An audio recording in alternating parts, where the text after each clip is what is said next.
Imagine this. One day you wake up, turn on the news, and every headline is screaming the same thing. Birth rates in the West have fallen off a cliff. Marriage rates are in the toilet. Single mother households are at all time highs, while male workforce participation quietly keeps sliding. Cities that used to run like clockwork are now dealing with crumbling infrastructure nobody wants to fix. And in the middle of all this chaos, millions of men, regular guys, not billionaires, not influencers, just everyday dudes, have simply unchecked out. They're not rioting. They're not screaming in the streets. They're just quietly living their lives, stacking their money, hitting the gym, traveling with the boys, and refusing to play a game that spent the last 30 years telling them they're the problem. And the craziest part? The same society that spent decades punishing men for being men is now looking around in absolute panic, asking the one question nobody thought they'd ever have to ask. What happens when men actually walk away? Stay with me to the very end, because by the time this video is over, you're going to see exactly why this quiet revolution of men walking away is the biggest story nobody in the mainstream wants to talk about, and why it's only just getting started. If you're feeling the energy already, smash that like button right now.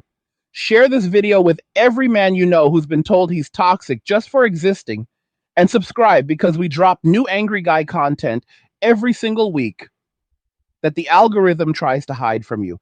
Also, if you're tired of watching your wealth get eaten alive by inflation and bad advice, go check out Angry's Crypto Academy, linked down in the description. That's where I teach regular guys, step by step, how to actually buy, sell, trade, and protect their assets in the crypto space, so you're never dependent on a system that doesn't care about you. Click that link right now while you're watching it. And if these videos are firing you up the way they fire me up, consider buying me a Red Bull. Link in the description. Every can keeps the rage-fueled truth coming. Let's get into it. I want to take you back to 2013. I remember it like it was yesterday. I'm sitting in a coffee shop minding my own business when I overhear two college girls at the next table laughing about something on their phones. One of them says, loud enough for half the shop to hear, "Look at this hashtag, kill all men is trending again." And they both crack up like it's the funniest thing in the world. Now, at the time, I just shook my head and kept scrolling. I figured it was just edgy internet humor, the kind of thing people say online but would never say to someone's face. Except it didn't stop there. That same year, we had articles upon articles telling men that manspreading on the subway was a hate crime against women. We had campus campaigns teaching young men that making eye contact for more than 2 seconds could be considered harassment. We had feminist academics writing papers arguing that male sexuality itself was inherently predatory. Fast forward a couple of years, and we get the explosion of Me Too, not the legitimate holding of powerful abusers accountable, which nobody with a functioning moral compass opposes, but the weaponized version where a guy could lose his entire career because a woman he worked with 20 years ago said he once made her uncomfortable with a joke at the water cooler. No evidence required, no due process, just accusation, public shaming, and cancellation. Then came the men are trash era. You couldn't scroll through social media without seeing it. Influencers with blue check marks telling millions of followers that masculinity itself was the root of all evil in the world, that chivalry was sexist, that paying for a date was patriarchal oppression, that opening a door or offering a compliment was now considered creepy. And if you dared push back, if you said, hold on, maybe not all men are monsters, you were immediately labeled an incel, a misogynist, a red pill bro, whatever the slur of the week was. And the craziest part? Most men just took it. We laughed it off. We made self-deprecating memes. We told ourselves, it's just a phase. It'll blow over. We kept showing up to work. We kept paying the majority of taxes. We kept doing the dangerous jobs: construction, logging, fishing, trucking, military combat roles. 90+% of workplace deaths were still men. 90+% of the homeless were still men. But somehow we were the privileged ones. Somehow we were the oppressors. So society kept turning the screws. Family courts kept destroying fathers. Universities kept admitting women at record rates, while male enrollment started dropping. Corporations started rolling out diversity initiatives that openly discriminated against qualified men to hit quotas. Dating apps turned into a paradise for the top 5% of men and a wasteland for everyone else. And every time a man spoke up and said, "This feels rigged," he was told to shut up and check his privilege. And then something quietly started to shift. It didn't happen overnight. There was no big announcement, no march on Washington, no manifesto, just millions of individual men all across the Western world waking up one day and making a very simple decision. If the world hates me for being a man, then I'm done trying to save a world that hates me. That's when men started walking away. Some of them went full monk mode: gym, career, crypto, video games, brotherhood, no dating, no marriage, no kids. Others went MG Tao, men going their own way, building businesses, traveling the world, living like digital nomads in Thailand or Colombia or Eastern Europe, where their money went further and nobody called them toxic for holding a door open. Others just went minimalist, downsized their lives, got rid of the expensive truck, the big mortgage, the girlfriend who treated them like a walking ATM, and started living on half the income while stacking the other half. And the most important part, they stopped caring what society thought. They stopped volunteering to fix things for free, stopped jumping in to help strangers who spent years telling them they were the problem, stopped caping for women who openly bragged about not needing a man. They just logged off. And at first, nobody noticed. The media didn't notice. Politicians didn't notice. The blue check feminists definitely didn't notice. They were too busy celebrating the future is female and we don't need men. And men are becoming obsolete anyway because of technology. But then the numbers started rolling in. Japan had been the canary in the coal mine for decades with their herbivore men, but now it was happening everywhere. In the United States, the percentage of men under 30 who reported having no sex in the past year skyrocketed. Marriage rates collapsed to levels not seen since the Great Depression. Birth rates in South Korea dropped to 0.78, meaning every new generation is barely a third the size of the one before it. In the UK, sperm donations crashed because men simply stopped donating. Why would they give away their genetic legacy to a system that treats fathers like disposable utilities? And then the economy started feeling it at all those jobs that nobody wants, the ones that require you to wake up at 4 a.m., work in the freezing cold, risk your life on a roof or in a mine or in an oil rig, started going unfilled. Trucking companies couldn't find drivers. Construction projects stalled. Infrastructure started crumbling faster than governments could patch it. And when reporters asked why there was a sudden labor shortage, the answers were always the same. Young men just aren't applying anymore. You see, men were never lazy. Men were never entitled. Men were protecting. Men were providing. Men were holding the whole thing together while being told every day that their sacrifices weren't appreciated and their very existence was harmful. And once men realized that nobody was going to say thank you, that nobody was going to ease up on the punishment, that the deal was only ever going to get worse, they did the most rational thing possible. They withdrew their labor, they withdrew their attention, they withdrew their protection. And now, for the first time in modern history, women and society as a whole are starting to feel what the world looks like when men stop holding it up. You're seeing articles now with headlines like, "Where have all the good men gone?" You're seeing TikToks from 30 something women wondering why they can't find a man who earns six figures, is over 6 feet tall, and is willing to wife up a single mother with a master's degree and $150,000 in student debt. You're seeing birth rate panic from governments that spent decades telling men they weren't needed.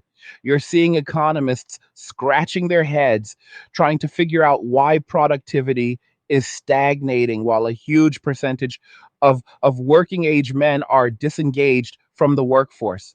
And the best part, men don't even hate women for this. Hey guys, in a world pushing you to own nothing and be happy, crypto is your key to survival. Join Angry's Crypto Academy to master buying, selling, and trading crypto. Make huge profits and safeguard your wealth. Plus, discover the one crypto virtually no one is talking about, poised to create new millionaires in the upcoming bull run. The link is in the description of the video below. Go check it out now. Most of us don't wish harm on anyone. We're not out here plotting revenge. We're just done. We're at peace. We're happier than we've ever been. Lower stress, more money, better health, stronger friendships. The guys who walked away aren't crying in their basements. They're in Thailand eating street food for $3. They're in Colombia dating women who smile when they hold the door. They're in the gym adding 20 pounds to their bench press while listening to podcasts that actually respect them. And the irony is thick enough to cut with a knife. The same voices that spent years saying men are trash and we don't need men are now the loudest ones screaming, "Where did all the men go?" The same institutions that punished masculinity are now begging men to come back and fix the plumbing, drive the trucks, protect the streets, pay the taxes, and father the children that keep the whole system from collapsing under its own weight. But here's the thing, they're just starting to figure out men aren't coming back. Not to the old deal. That contract was torn up a long time ago. And once a man tastes freedom, once he realizes he can live a good life without being treated like a villain just for being born male, there's no putting that genie back in the bottle. This is where we're at right now in history. We are living through the biggest shift in gender dynamics since the Industrial Revolution. And the craziest part is that it's not being driven by anger, it's being driven by indifference. Men aren't raging, men are relaxing, men are thriving in ways nobody predicted because the system never imagined men would simply opt out instead of fighting harder to be accepted by a society that hates them. And that's only the beginning of the story. Because what happens next? What happens when the full consequences of millions of men walking away finally hit critical mass is going to reshape everything: the economy, the culture, politics, technology, family, dating, all of it. And I'm going to lay it all out for you step by step, piece by piece, over the rest of this video. So grab another Red Bull, get comfortable, and let's keep going. Now, let's go deeper. I want you to picture a city. Any major Western city will do. London, Toronto, Los Angeles, Sydney, doesn't matter. 10 years ago, that city hummed. Construction cranes everywhere, trucks moving at all hours, power plants running at capacity, trash picked up on time, water pressure strong, police response times reasonable. Everything worked because there were men, millions of them, who woke up every single day, kissed their wife or girlfriend, or nobody at all, put on boots, and went out to keep the entire machine running. Most of them weren't rich. Most of them weren't famous. Most of them were invisible. And that was fine with them because they believed, truly believed, that if they worked hard, played by the rules, and protected the people around them, the society would at least have their back. Then the message changed.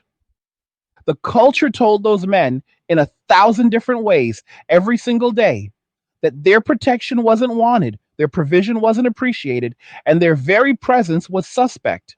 Universities taught their daughters that those men were part of a patriarchy that needed to be dismantled.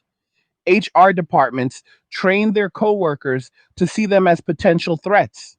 Dating apps trained their potential partners to treat them like disposable options.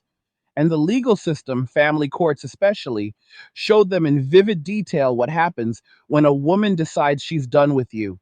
You lose your kids, half your income, and quite possibly your will to live. So one by one, quietly, without fanfare, those men started asking a question most people never expected them to ask. Why am I doing this? Why am I killing myself on a construction site 40 stories up when nobody says thank you? Why am I driving 16 hours a day in a truck when the women on social media say real men earns six figures sitting at a desk?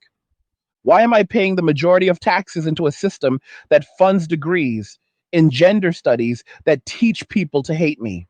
Why am I risking my life in the military when the same culture calls me a war criminal for existing? And when the answers stopped making sense, the most rational thing in the world happened. They stopped. They didn't quit all at once. It was gradual. One guy moves in with his parents to stack cash. Another sells the overpriced house and buys a cheap plot of land 2 hours outside the city. Another cancels the dating apps and books a one-way ticket to Southeast Asia. Another starts a remote business and never looks back. Another just downsizes his life so dramatically that he only has to work 6 months a year. Another discovers crypto, builds a portfolio, and realizes he never has to punch a clock again.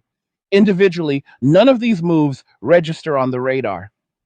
But when you multiply it by 10 million men, 20 million, 30 million, that's when the ground starts to shake. You're already seeing the first cracks. Look at the trades: electricians, plumbers, welders, heavy equipment operators. Fields that used to have waiting lists now have apprenticeship openings going unfilled for years. In the UK, they're literally importing Eastern European workers because local men won't do it anymore. In the United States, the average age of a skilled tradesperson is pushing 50. Who's going to replace them when they retire? Nobody, because the kids who would have gone into those fields 20 years ago were told they were failures for not going to college. And the ones who did go to college are now drowning in debt and too proud or too broke to pick up a wrench. Look at the military. Recruitment is in rise and crisis across the entire West. The US Army missed its recruiting goals by 25% in 2023, and it's gotten worse every year since. They've lowered standards, raised bonuses, relaxed tattoo policies, allowed lower fitness scores. Nothing works. Why? Because young men watched what happened to their fathers and older brothers. They watched men come home from deployments, missing limbs, struggling with PTSD, only to get divorced, cleaned out in family court, and called toxic for talking about their experiences. So they looked at the recruiter and said, "No thanks, I'll pass." Look at law enforcement. Same story. Departments can't fill shifts. Overtime is mandatory. Morale is in the gutter. Because every time a cop does his job now, there's a 50-50 chance it ends up on TikTok with the caption ACAE and his face all over the internet. Good men, men who just wanted to protect their communities, are walking away in droves. And it's not just the dangerous jobs, it's everything. Men are quietly exiting corporate life too. Middle management is full of guys who realized that climbing the ladder means more hours, more stress, more DEI training telling them they're the problem, and zero actual gratitude. So they're taking the buyouts, starting online businesses, or just coasting until they hit their walk away number. Companies are discovering too late that the reliable, quiet guy who always fixed the server when it went down at 2 a.m. just retired at 42 and moved to Portugal. And nobody trained a replacement because nobody thought he'd ever leave. That's the part nobody saw coming. Men aren't loud when they leave. We don't burn the building down. We just turn in the keys, delete the apps, and disappear. And because we were never the ones screaming for attention in the first place, most people don't even notice until the lights start flickering. But women are noticing now. You can't scroll through dating apps without seeing it. Women in their late 20s and 30s posting the same bewildered messages. All the good men are gone. Men don't approach anymore. Why won't anyone commit? And underneath those posts, you'll see hundreds of other women chiming in with the same confusion, the same frustration, the same slow dawning realization that something fundamental has changed. And the wildest part, a lot of these women still don't understand what happened. They think men just gave up. They think we're lazy. They think we're scared of strong women. They have no idea that the reason men stopped approaching is because we watched what happened to the guys who did. We watched them get accused of harassment for saying hello. We watched them lose their jobs because a woman decided years later that a compliment made her uncomfortable. We watched the rules change every 6 months until it became impossible to know what was allowed and what would destroy your life. And so men did the math: risk versus reward. Approach a woman in 2025, and the best case scenario is maybe a date. Worst case scenario is your face on the news, your career in ruins, your name on a list forever. That's not fear, that's basic risk management. And please understand, this isn't about hate. This isn't men punishing women. This is men protecting themselves the same way women have always protected themselves. Women have always had boundaries. Women have always had standards. Women have always had the right to say no for any reason or no reason. Men are simply claiming that same right for the first time in living memory. The difference is that when women set boundaries, society called it empowerment. When men set boundaries, society calls it a crisis. That double standard is collapsing under its own weight. Because the truth is, society never actually replaced men. It just assumed men would keep showing up no matter how badly they were treated. Technology was supposed to fix everything. Apps were supposed to make dating fair. Automation was supposed to make the dirty jobs disappear. Sperm banks and government programs were supposed to make fathers obsolete. None of it worked. Dating apps turned into slot machines that only pay out for the top tier of men. Automation is decades away from replacing skilled labor at scale. Sperm banks are running dry because men stop donating, and single mothers on government assistance are discovering the hard way that no amount of welfare can replace a father who's actually in the home. Reality doesn't care about slogans. Reality doesn't care about hashtags. Reality doesn't care how many TED Talks you gave about smashing the patriarchy. Reality just keeps moving. And right now, reality is sending a very clear message. Every society that forgets how to value its men eventually has to remember the hard way. And we haven't even hit the hardest part yet, because what's coming in the next 5 to 10 years, when the full demographic weight of 2 generations of missing children starts to hit, is going to make today look like a warm up act. We're heading into a future where there are going to be millions fewer workers, millions fewer taxpayers, millions fewer soldiers, millions fewer consumers, and nobody to pay for the pensions and health care of a population that spent decades celebrating its own decline. Countries like Italy, Spain, Japan, South Korea, they're already there. They're ghost towns in the making, entire regions with more graves than babies, schools closing because there are no children, hospitals overflowing because there's nobody to staff them, pensions collapsing because there's nobody paying in. And the West is only a few years behind. But here's what nobody wants to say out loud: men saw it coming. Men tried to warn people. Men were called every name in the book for pointing out basic math. And when nobody listened, men did the only thing left to do. They stopped participating in a future that didn't want them. And now that future is arriving early. The irony is almost poetic. The same voices that spent years saying we don't need men are about to spend the next several decades discovering exactly how much they did. But again, this isn't about revenge. Most men don't want society to collapse.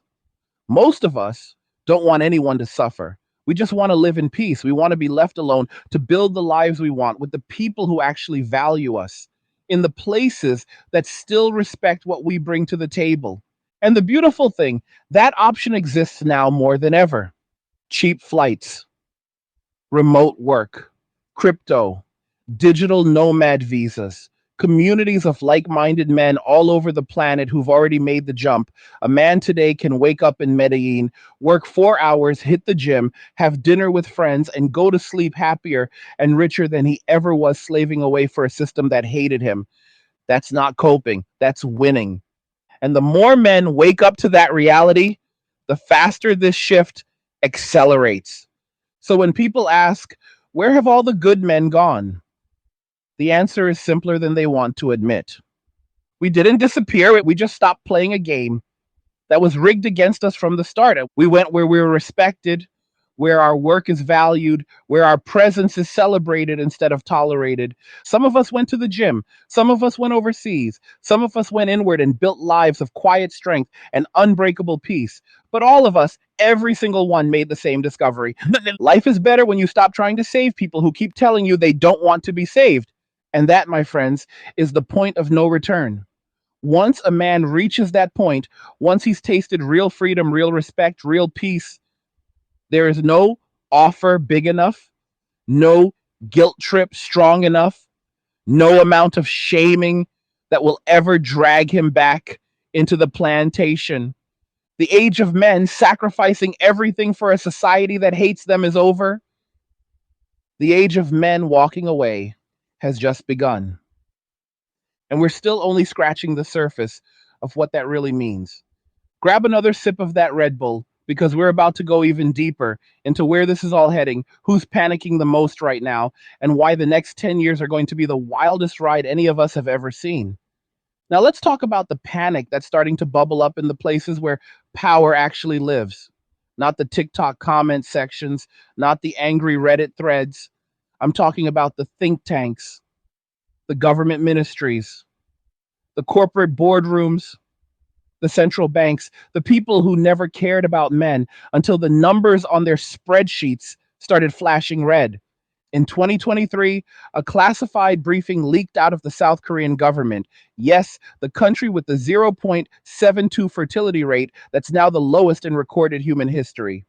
The title of the briefing was blunt: National Security Threat Assessment, Demographic Collapse, and Male Disengagement. Inside, analysts laid it out in cold, bureaucratic language. The country is facing a catastrophic shortage of military age males within 15 years. Tax revenue will fall off a cliff by 2040, and the pension system will be insolvent by 2045 unless something drastic changes. Their proposed solutions, everything from paying women $100,000 per child already being tried, to importing millions of foreign workers, to literally begging men to get married again. None of it is working. South Korean men looked at the deal on the table. Marry a woman who was raised to see you as an oppressor, work 80 hours a week to pay for an apartment the size of a walk-in closet, then hand over 50 to 70% of your income if she decides to leave. And they collectively said, hard pass. Japan's been in the same movie for 25 years, only now the credits are rolling. Entire villages are being abandoned because there's nobody left to maintain them. The government is paying people to move in just to keep the lights on. They've got more centenarians than teenagers in some prefectures. And still, Japanese men, the famous herbivore men, refuse to get back on the hamster wheel.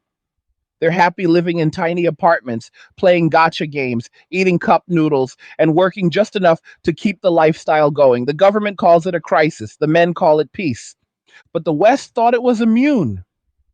The West thought we could just keep importing labor from poorer countries forever. The West thought we could shame, guilt, or bribe men into coming back to the plantation.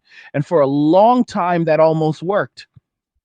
But then something changed that nobody in power saw coming. The price of walking away dropped to almost zero. Think about it. 20 years ago, if you wanted to check out, you needed a lot of money or a lot of courage. You had to move to another country with cash, learn a new language, figure out visas, the whole deal. Today, a 27-year-old guy with a $3,000 laptop, a $500 plane ticket, and a modest crypto portfolio can be sipping coffee in Georgia, the country, not the state, next month, paying $600 a month for a luxury apartment, dating women who still believe in femininity, and working 4 hours a day for clients who don't know or care what his gender is. The barriers that used to keep men trapped just evaporated overnight. That's the part the elites still don't get. They think this is about anger or resentment. It's not. It's about arbitrage. Men found a better deal. And once enough men find a better deal, the old deal dies, no matter how many guilt trips you throw at it. You're seeing the early stages of that death right now in the dating market. Women in New York, London, Toronto, Sydney, they're all posting the same videos. I have a master's degree, my own place, no kids. I go to therapy, I do yoga. Why can't I find a decent man? And the comment sections are brutal because the men aren't even angry anymore. They're just confused why these women think the deal is attractive. From the male perspective, the offer on the table is marry a woman who's been taught her whole life. Hey guys, listen up. If you're tired of going through life alone and you want real brotherhood with men who actually think and grind like you, then check out Angry Guys Clubhouse. It's a community built around brotherhood, passive income, business insights, and even expat living. Plus, you get access to our private men's chat where real conversations happen every day. And when you sign up, you'll get the passive income blueprint and the expat blueprint free just for joining. Don't wait. The link is in the description. Go check it out now. That you're the enemy, take on 6 figures of her debt, live in an overpriced shoebox apartment, work until you drop to pay for daycare. You'll never see your own kid because you're both working, and then have a 50% plus chance of losing your children, your house, and half your income for the rest of your life if she gets bored. And on top of that, you're expected to do 50% of the housework and emotional labor while being told you're a walking red flag for having boundaries. That's not a deal. That's a that's a hostage situation. So men looked at the contract, looked at the exit door, and chose the door. And now the same women who spent their 20s celebrating independence are hitting their 30s and discovering that independence feels a lot different when there's nobody around to share it with. The parties aren't as fun. The vacations feel empty. The career that was supposed to fulfill everything starts to feel like a very expensive treadmill. And the biological clock that everyone said was a social construct starts ticking loud enough to wake them up at 3 a.m. That's when the bargaining begins. You've seen the articles. Men need to step up. The bar is on the floor and men still can't meet it. We need to teach boys to be emotional again. Translation, please come back. We didn't think you'd actually leave. But here's the part they still don't understand. You can't negotiate desire. You can't shame someone into wanting you. You can't guilt trip a man into risking everything for a society that spent 20 years telling him he's disposable. The trust is gone. The social contract is shredded, and trust, once broken that completely, doesn't get rebuilt with slogans or government subsidies or viral TikToks telling men to do better, see that. It gets rebuilt the same way it was broken, one action at a time over years with proof, not words.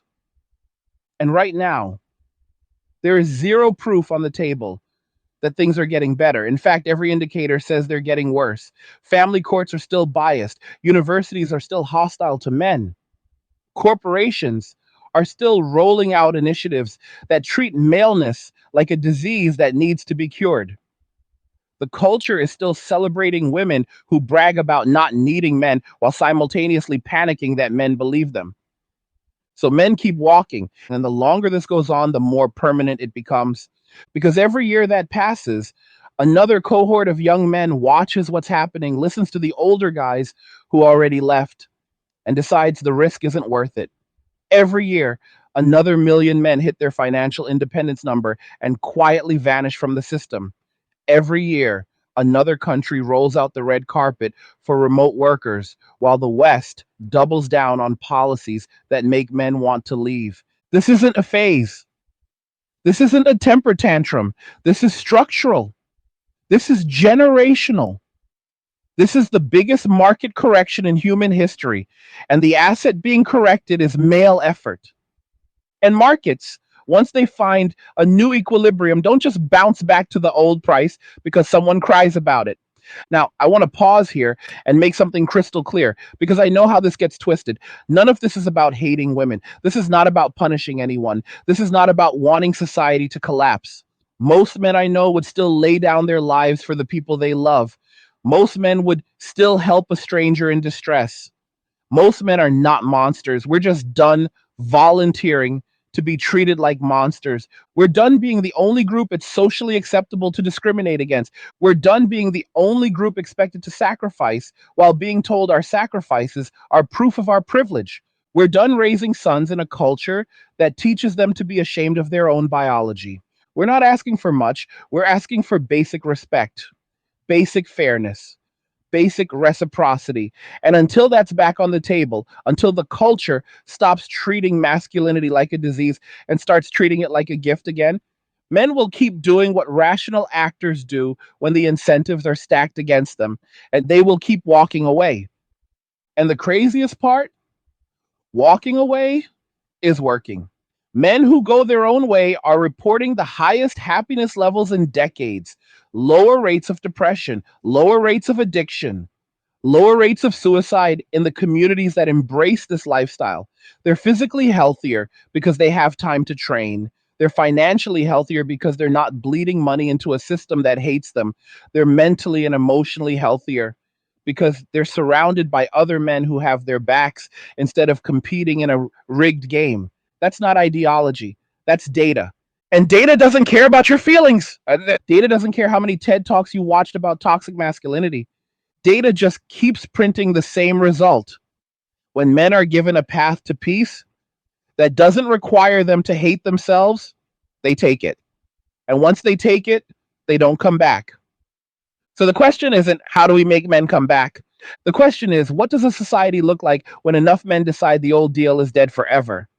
That's the part we're all about to find out together. And trust me, the next chapter of this story is going to be the most fascinating, chaotic, and transformative thing any of us have ever witnessed. We're going deeper into the economics of all this, the political fallout, the technological escape hatches men are building, and the one thing, the only thing, that could possibly reverse this trend before it becomes irreversible. Stay with me. The best part is still coming. Now let's look at the money, real money, the kind that keeps entire nations afloat. Every modern welfare state, every single one, was built on one unspoken assumption that there would always be a large base of working age men paying far more into the system than they ever took out. Men who got married, had 2.1 kids, worked 45 years in jobs that destroyed their bodies, paid taxes on every dollar, and then died a few years after retirement, so the pension system never had to pay them much. That surplus, that male surplus, funded everything: the universities, the healthcare systems, the single mother benefits, the gender studies departments, the diversity consultants, the entire post war social safety net. That surplus is gone, and it's not coming back. The numbers are now public, and they're terrifying if you're the one holding the bag. In the United States, the Social Security Trust Fund is projected to be insolvent by 2034. Medicare follows a year later. That's not a conspiracy theory. That's the government's own actuarial tables. And the reason isn't complicated. There are now more people collecting benefits than there are men working full-time jobs and paying the maximum payroll tax.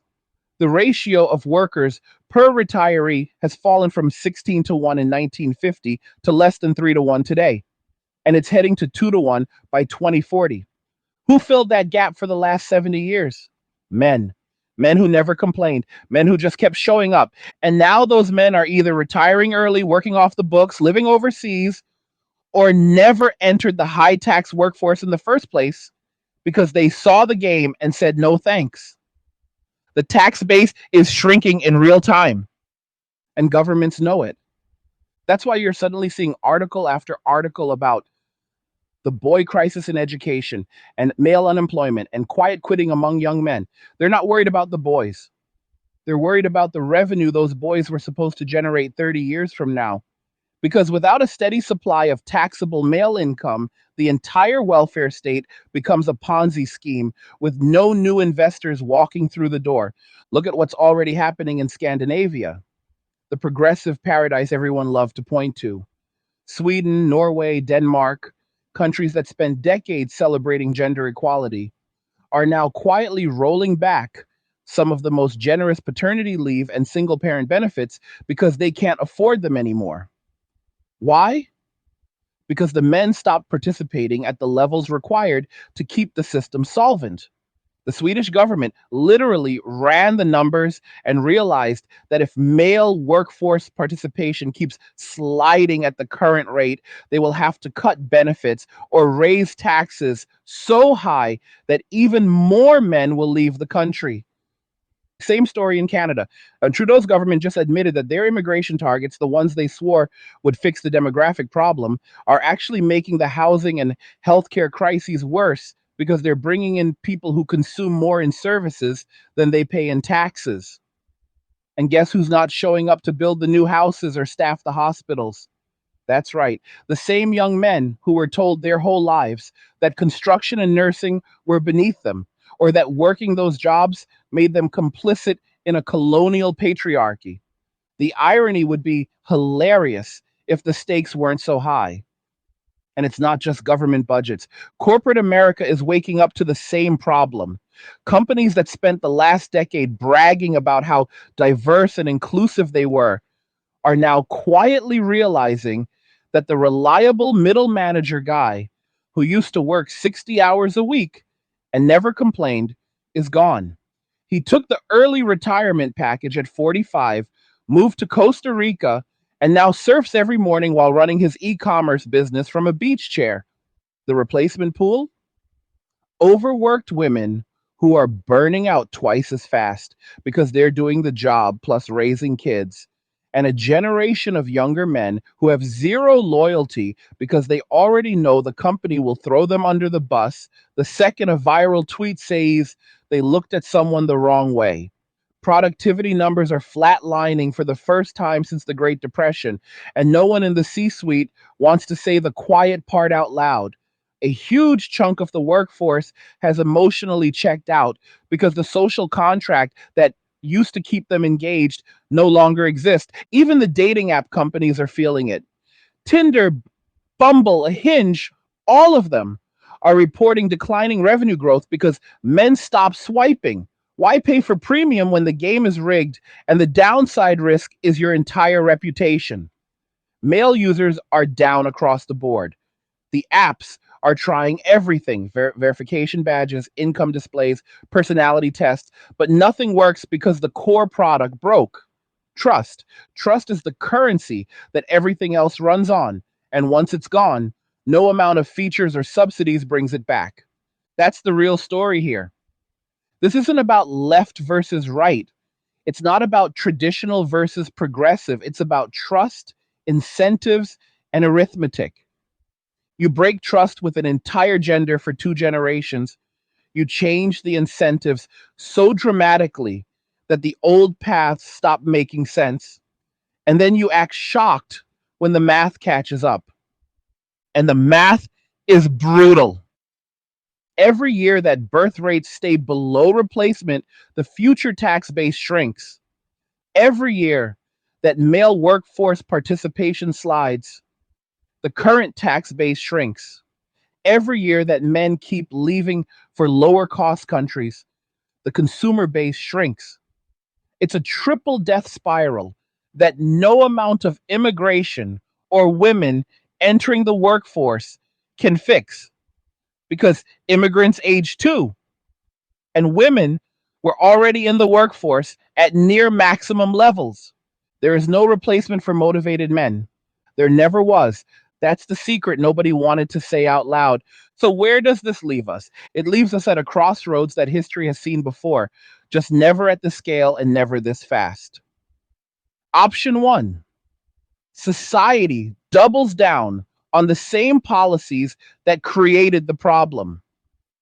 More shaming, more taxation, more propaganda telling men they're the problem, more attempts to import labor or automate everything. That path ends in collapse, slow in some countries, fast in others, but collapse all the same. We're already seeing the preview in places like Detroit, Baltimore, certain parts of the UK where entire neighborhoods have been abandoned because there's no one left to maintain them. Option two: society admits the experiment failed, rolls back the hostility, and starts rebuilding trust one brick at a time. That means real legal reform: family courts, false accusations, education bias. Real cultural reform: stop celebrating the degradation of men. Real economic reform: stop taxing productive men to fund lifestyles that hate them. That path is hard. It requires humility from people who've never had to show it. It requires admitting that a lot of very loud voices were catastrophically wrong, and it requires time we may not have. Most countries will try a hybrid, keep the hostility, but throw money at the symptoms. Baby bonuses, tax credits, free IVF, UBI for single mothers. We're already seeing it. South Korea is paying people $75,000 per child now. Hungary is giving lifetime tax exemptions to mothers of four or more. None of it moves the needle more than a few decimal points because the core problem isn't money. The core problem is trust. And no government check can buy that back once it's gone. That leaves the men themselves. And here's where the story gets hopeful, really hopeful, for any guy watching this, but because men aren't waiting for permission anymore. Men are building parallel systems.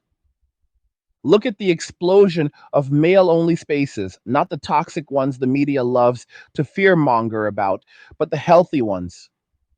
Gym communities, crypto masterminds, jujitsu academies, men's retreats in the mountains where guys spend a weekend lifting, talking, and remembering what it feels like to be respected just for showing up.